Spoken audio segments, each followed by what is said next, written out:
আসসালামু আলাইকুম রহমতুল্লাহি ওবারাকাতু। কাছে কিংবা দূরে, দেশে কিংবা বিদেশে, যে যেখান থেকে আজকে আমাদের এই ভিডিওটি দেখবেন, আপনাদের সকলকে আন্তরিক মোবারকবাদ, শুভেচ্ছা, অভিনন্দন। আমি এর আগেও একটি কারেন্টের সমস্যা নিয়ে প্রতিবেদন তৈরি করেছিলাম। তো আসলে আমরা এরকম প্রতিবেদন অনেকেই তৈরি করি, কিন্তু প্রতিবেদন তৈরি করতে করতে আমরা ক্লান্ত হইলেও তারা কিন্তু ক্লান্ত হয় না।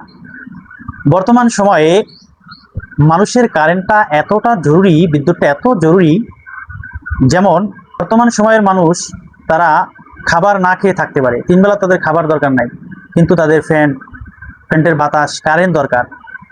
কারেন্ট হলে তারা বাঁচতে পারবে। এক কথায় এভরিথিং, সমস্ত সবকিছু করার জন্য তাদের কারেন্ট দরকার। তো সেই সুবাদে এখন বর্তমানে কারেন্ট নিয়ে আসলে কথা বলতে গেলে বহু কিছুই বলা লাগে, কিন্তু আসলে বহু কিছু বলার এখন সময় না, আমাদের পরিবর্তন হওয়ার সময়। কারণ স্বৈরাচারের আমলে বাথরুম পর্যন্ত স্বৈরাচারের লোক ছিল। বাথরুমে যাইয়া গোপনে কিছু বললেও সেই জিনিসটাও তার নেটওয়ার্ক পর্যন্ত পৌঁছে যেত।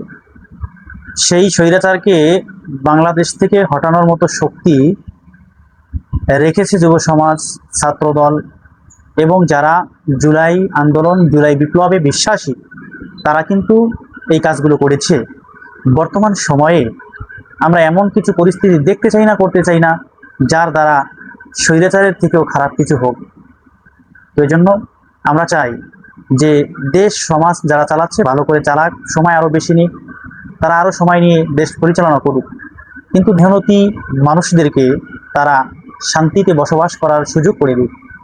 কারণ যারা দিন শেষে পরিশ্রম করে বাড়িতে আসার পরে একটু আলো বাতাস যদি না পায়, তাহলে তাদের কতটা কষ্ট হয় এই জিনিসটা তো এসির তলে বসে কখনো অনুভব করা যাবে না।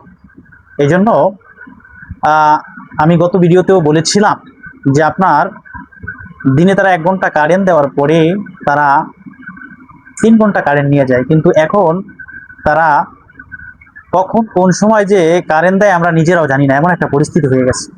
তো এই জন্য অনেক সময় অনেক প্রতিবেদনে দেখি যে যারা বিদ্যুতের পরিচালনার দায়িত্বে রয়েছে তারা বলে আমরা এটা পারবো না, এই করবো না, এবং অনেক মানুষ তাদেরকে মারার জন্য, প্রতিহত করার জন্য বিভিন্ন চেষ্টা করে। আসলে তাদের দোষ দিয়েও বাকি করব, আমাদের দেশের যারা নেতৃত্বদাতা রয়েছে তারা যদি ভালো না হয়, তাহলে কখনোই আমাদের এই সমাজ পরিবর্তন হবে না, দেশের ভিতরে শান্তি আসবে না।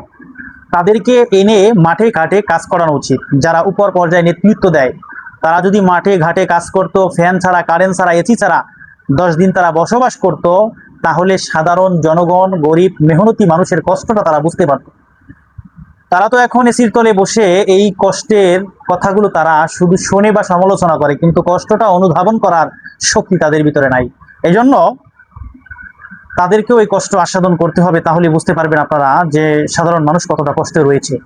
যাই হোক, আল্লাহ পাক রব্বুল আলামিন তাদেরকে সঠিকভাবে দেশ পরিচালনা করার তৌফিক দান করুক এবং সকল ঝামেলা আল্লাহ পাক রব্বুল আলামিন মুক্ত করে দেখ, দেশের মানুষ সুন্দরভাবে বসবাস করুক।